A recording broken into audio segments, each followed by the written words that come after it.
vou dizer. Então, agora, vamos de novo. Eu sempre fui muito exigente com Racionais. Talvez onde eu seja mais exigente na vida seja no Racionais. Foi o que me fez também, né? A escravidão existiu onde houve ser humano, inclusive na África, não tem novidade alguma nisso. A África era, sim, um continente que culturalmente era marcado pela escravidão. O problema é usar hoje esse fato histórico como um argumento racista para culpar os africanos e os afrodescendentes pela própria escravidão. Não sei se posso falar assim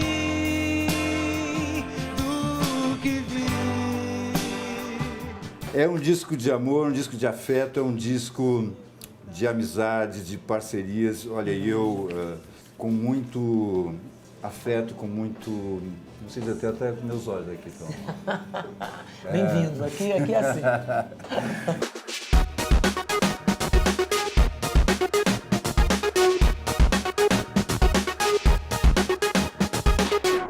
Metrópolis no ar, boa noite. Boa noite. Para quem está fazendo as malas para viajar, vai emendar o fim de ano com as férias, eu, por exemplo, né? Que tal levar um livro para entender melhor a nossa história? Isso para mim é uma coisa muito séria, gente. O livro das férias, claro. Tá? Então a gente tem uma dica. Escravidão, volume 1, de Laurentino Gomes. O escritor virou campeão de vendas depois da publicação de livros sobre a história do Brasil, 1808, 1822 e 1889. Eu conversei com ele sobre o lançamento do novo livro. O Brasil foi o maior território escravista do hemisfério ocidental por quase 3 séculos e meio. Recebeu sozinho quase 5 milhões de africanos cativos. O Brasil também foi a nação que mais tempo resistiu a acabar com o tráfico negreiro e o último a abolir oficialmente o cativeiro no continente americano em 1888. Pensar a escravidão é pensar os dias de hoje também, né, Laurentino? Sim, é interessante que o Joaquim Nabuco, o grande abolicionista pernambucano, antes ainda da Lei Áurea, ele dizia o seguinte: não adianta acabar com a escravidão, é preciso também enfrentar o legado da escravidão. Ou seja, integrando essa parte importantíssima e majoritária da população na sociedade brasileira como na condição de cidadã, dando terra, oportunidades de emprego. E isso o Brasil nunca fez. O primeiro volume de Escravidão remonta ao surgimento do tráfico negreiro no Novo Mundo e mostra o funcionamento desse mercado lucrativo e monstruoso. Como nos outros livros, Laurentino traduz para mais gente questões discutidas por historiadores e pesquisadores. Começou lendo mais de 200 livros.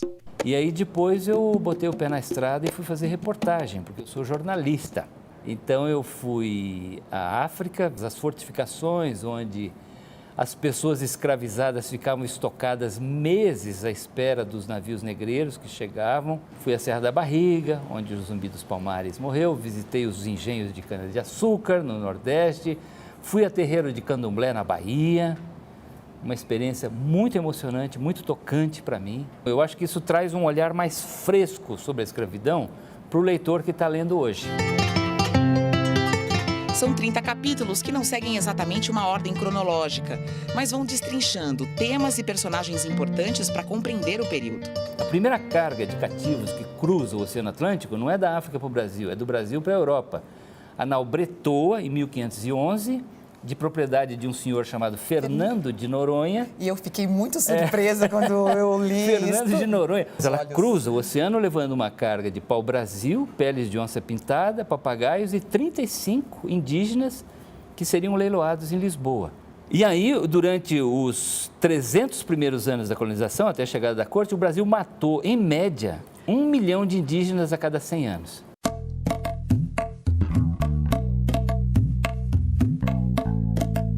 Você começa bem ali do início, explicando pra gente a escravidão na história da humanidade.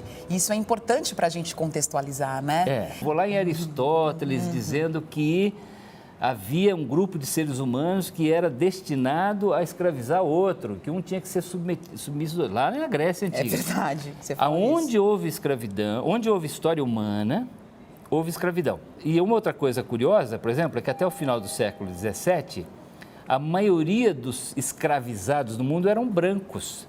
A própria palavra escravo, slave em inglês, vem de eslavo, povo branco de olhos azuis, que era escravizado aos milhões no leste da Europa e vendido no Mediterrâneo desde a época dos romanos. Agora, tem novidades na escravidão africana. É claro. As lavouras de cana-de-açúcar, os engenhos de produção de açúcar no Nordeste, se assemelhavam muito às fábricas que surgiriam depois na Revolução Industrial da Inglaterra no século XVIII. É um sistema proto-industrial.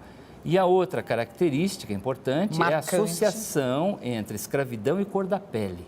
Isso não existia antes.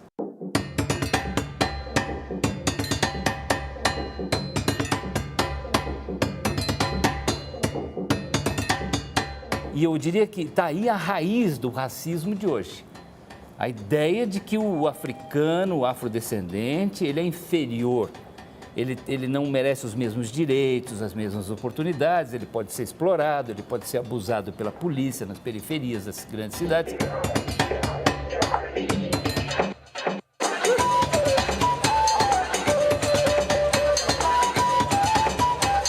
Todos os países europeus, sem exceção, se envolveram no tráfico negreiro.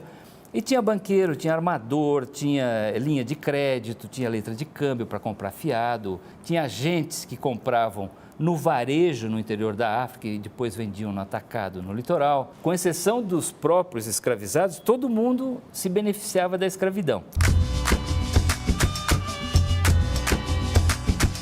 Agora, tem um tema que você toca no livro e que você não foge a ele, que é esse tabu de pessoas negras escravizarem outras pessoas negras e venderem essas pessoas negras para os portugueses, para os espanhóis. A escravidão existiu onde houve ser humano, inclusive na África, não tem novidade alguma nisso. A África era, sim, um continente que culturalmente era marcado pela escravidão. O problema é usar hoje esse fato histórico como um argumento racista para culpar os africanos e os afrodescendentes pela própria escravidão. É também uma forma de se opor a políticas públicas destinadas a enfrentar o legado da escravidão. Por isso que eu vejo com muita preocupação nas redes sociais pessoas razoáveis, com formação universitária e tal, dizendo: eu não tenho dívida social nenhuma, não, eu sou herdeiro de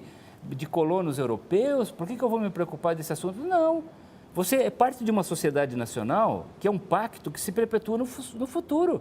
Se uma geração não faz o que deveria fazer, a seguinte vai ter que fazer.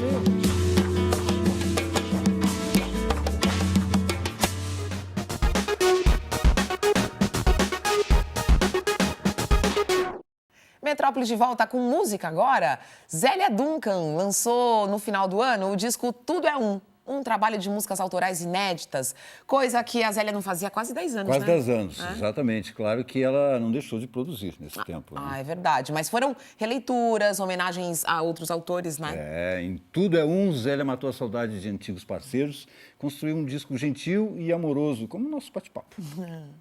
Tudo é tudo é resto de alguém, tudo está por que vem. Esse disco novo começou com uma questão de saudade, foi isso? Teve um pouco isso, sim. Eu já não fazia um disco autoral há muitos anos, porque eu gravei o disco em homenagem ao Itamar. Entre os casos esquecidos estão as melhores lembranças. Eu fiz o espetáculo do Luiz Tati, que eu tô tateando. E mesmo insistindo todo dia, era inútil, não ouvia. Aí fiz o disco de samba, tive lá com você, fiz uma farra lá, que era um disco autoral, mas era um disco de samba. Me leva para sua casa agora.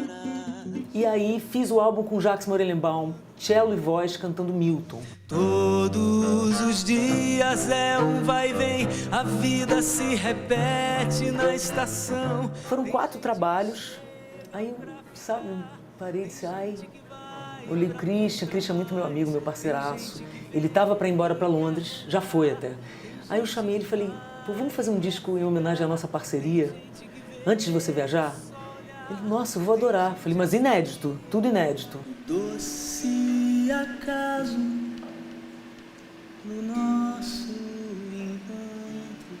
Então o disco veio com aquela sonoridade que me caracterizou no começo, com essa sonoridade folk, pop folk, que eu chamava de pop folk brasileiro, que eu que inventei isso. Sim. Todo mundo vinha dizer, que som que você faz? Eu fazia uma cara de que eu sabia, dizia pop folk brasileiro.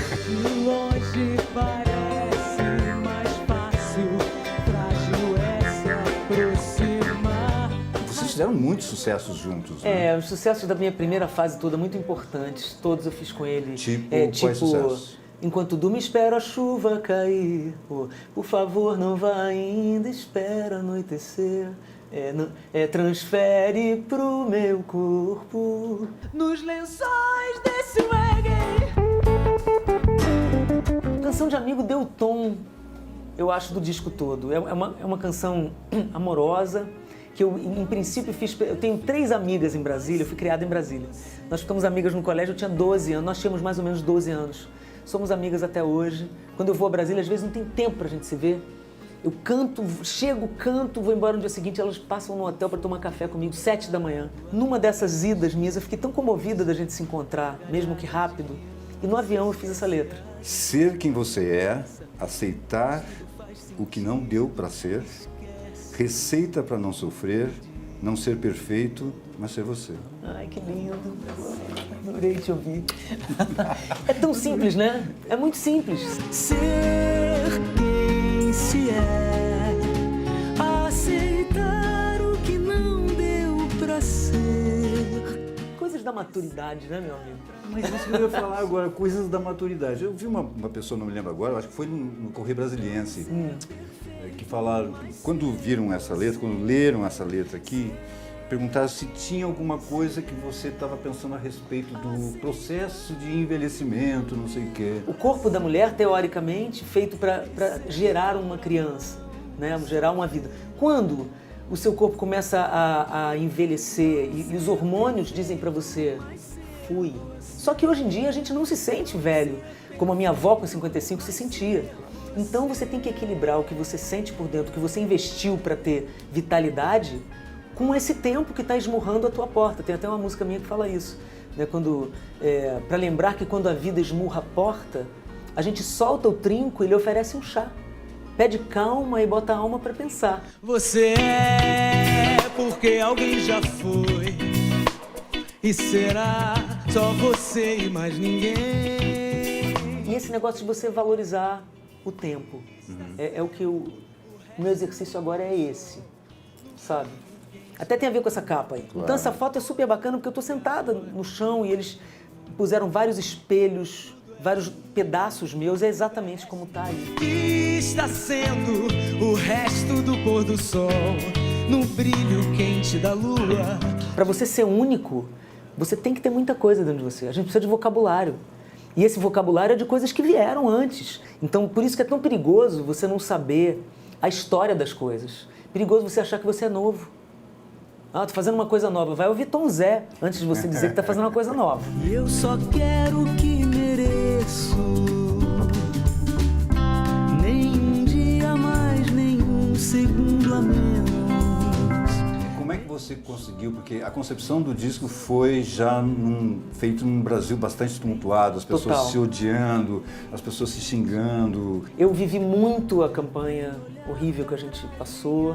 Eu vivi muito, até hoje, tudo que a gente está vivendo. Quando eu comecei a fazer o disco, juntar as músicas e começamos a tocar, eu olhei e disse, nossa, minha pequena revolução está em fazer um disco amoroso. Eu estava precisando de um carinho. Essa foi, sabe, vocês estão falando de ódio?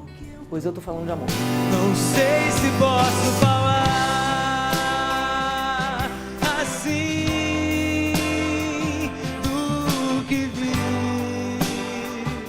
É um disco de amor, um disco de afeto, é um disco de amizade, de parcerias. Olha, eu com muito afeto, com muito... Não sei dizer, até com meus olhos aqui estão. Bem-vindo, aqui é assim. Você sabe que eu gosto muito de você, também. como pessoa, como artista, e eu acompanho você desde sempre. Eu sei, isso que eu ia dizer, assim, esse Tudo é Um aí, tem você aí também, tem todas as vezes que você parou pra me ouvir, que você foi no meu show, fez questão de saber o que eu estava fazendo. Obrigado. Você cantava pra mim, teatro faz você, canção de amor é assim. Os Racionais MCs viajaram o país celebrando os 30 anos do grupo. E o repertório que eles levaram para o palco fez muito fã relembrar os bons tempos. Ah, eu relembrei, viu? E nós aqui do Metrópolis conseguimos entrevistar os integrantes dessa que é a maior banda de rap do país. Mano Brown, Ed Rock, Ice Blue e KLJ para vocês. Levar para o palco um batalhão de clássicos não é jogo ganho para o maior grupo de rap do Brasil.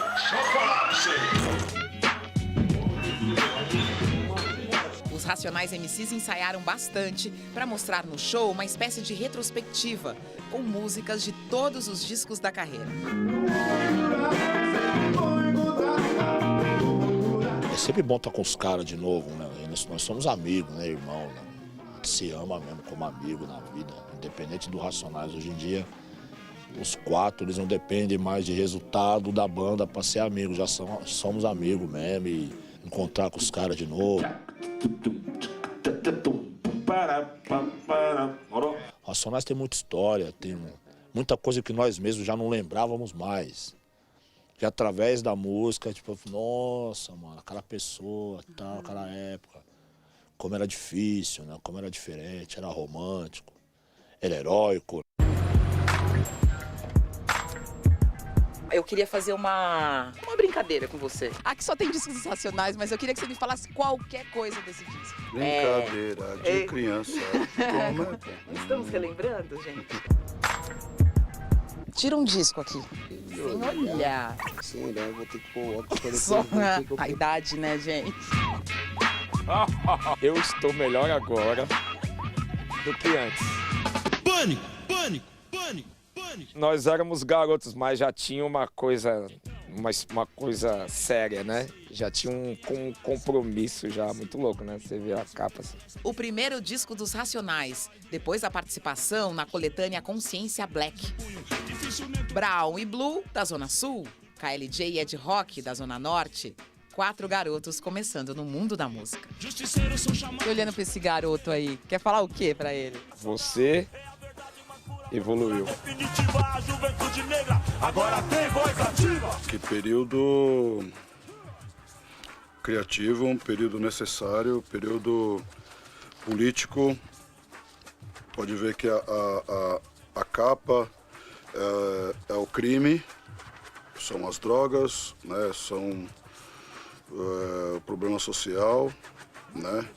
É o Brasil e atual, inclusive. Esse disco aqui é de 92. E atrás a gente tá dando um salve, que o caminho é a informação. Que lugar é esse que vocês tiraram essa foto? Aqui é numa garagem, aqui na real eu morava na Zona Norte, na Vila Mazem, e aqui é a garagem da minha casa. A gente aqui tem um pedaço do meu carro aqui, ó. Um homem na estrada recomeça a sua vida. Raio X do Brasil, um disco independente de rap nas paradas. Fim de semana no parque e Homem na Estrada são tocadas nas rádios do Brasil inteiro. O sucesso não diminui a tensão com as elites, a polícia, a mídia. Chegou fim de semana, todos querem diversão. Só alegria, nós estamos no verão. Foi uma época que marcou, assim, pelas dificuldades e pelo momento que o Brasil passava. E os paulistanos, né? Os negros paulistanos não tem nada escrito, referência, né? Alguma coisa que expressasse. E tinha aquela coisa de ter vergonha onde morava. Você morava no barraco na rua de baixo, mas você falava que morava na rua de asfalto, na rua de cima, porque as pessoas tinham esse preconceito, o taxista não te levava. Então, isso a gente trouxe para as músicas. Na muralha, é o disco da transformação, Sobreviver no Inferno. Eu falo que da transformação porque até aqui eu não tive a minha liberdade, eu não era um negro liberto. Aqui, esse disco me trouxe a liberdade. A minha carta tá aqui, porque aqui eu comecei a me sentir poderoso. Depende do sim ou não de um só homem que prefere ser neutro pelo telefone. Mais de 1 milhão de cópias vendidas. O disco que narrou o massacre do Carandiru, que contou a realidade brasileira a partir de uma outra perspectiva. O disco que até virou livro. livro. 30 anos de história dos Racionais também são 30 anos de uma história dessa periferia, dessa juventude negra, dessa geração, né? Dessa luta de resistência. E tem conquista também, não tem? Você ser um artista negro e você fazer de conta que você não é negro, como acontece muito com jogadores de futebol, que seria muito importante esse depoimento. O Racionais falava e ficou viciado. O Ice Blue falar de negritude, parece que é um apelo, e não tem apelo nenhum. Porque eu gosto de andar com roupa cara, gosto de carro caro, gosto de comer em lugares caros. Então não tem apelo. Eu sou um preto que eu gosto de incomodar, paulistano. Se tiver lá no Rubaiá, vai me ver lá. Nego drama, entre o sucesso e a lama. Nada como um dia após o outro. Eles já são grandes artistas da música brasileira, mas os dramas e as delícias da vida do povo negro e as próprias contradições ainda giram na vitrola. Isso é pesado. Esse é pesadaço. Lembrou do quê? Realmente, veio de uma magia que tem aqui nessa época, de muitos jovens, né, procurando o caminho. Pessoas que não estão mais vivos também, eu vejo aqui, ó. Aí, truque é o que eu acho, quero também, mas em São Paulo, Deus é uma nota de 100, vida louca. Esses lugares não estão mais desse jeito também, aqui tem um condomínio agora, no lugar dessa foto aqui não existe mais. Aqui também não existe mais, agora é um campo sintético, com refletores e pã. É São Paulo aí, ó, a história, né, a arquitetura, tudo junto aí, ó. As fotos, quem viu, né? Ou ver na capa do disco. Cores e Valores. Cores e Valores é lançado depois de 12 anos sem um disco de inéditas. Trouxemos as ideias de 89, e depois as de 90, e depois de 2000, e foi evoluindo as ideias. Mas, infelizmente, tudo no mesmo contexto que, se você olhar as coisas que falávamos em 89, estamos sofrendo exatamente isso hoje. A gente acompanhando o ensaio e aí você pede pro tecladista: olha aqui, ouve esse som, vê se você consegue tirar.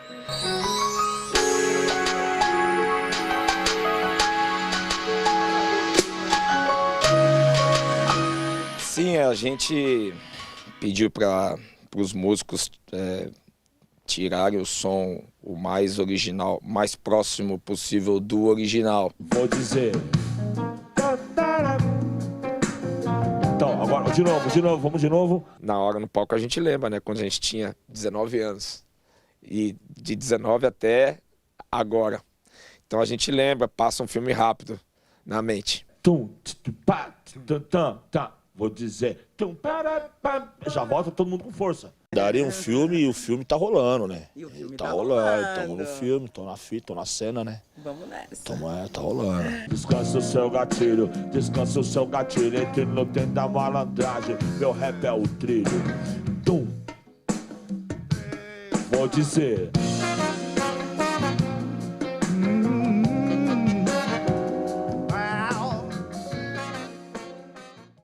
E para encerrar mais Zélia Duncan, agora no começo de 2020, ela está de férias, mas em março ela volta a se apresentar aqui em São Paulo. Ótimo. Tudo é um é o nome do disco e da canção que encerra o programa de hoje. Mas amanhã a gente está de volta, esperando por vocês. Um beijo. Tchau. Tudo é tudo é resto de alguém. Tudo está por que vem. E só está porque já foi ali além do que se pensa que se tem. Você é porque alguém já foi. E será só você e mais ninguém. Feito alguém que está sendo o resto do pôr do sol, no brilho quente da lua, de um olho que agora estou vendo. Tudo é tudo é resto de alguém. Tudo está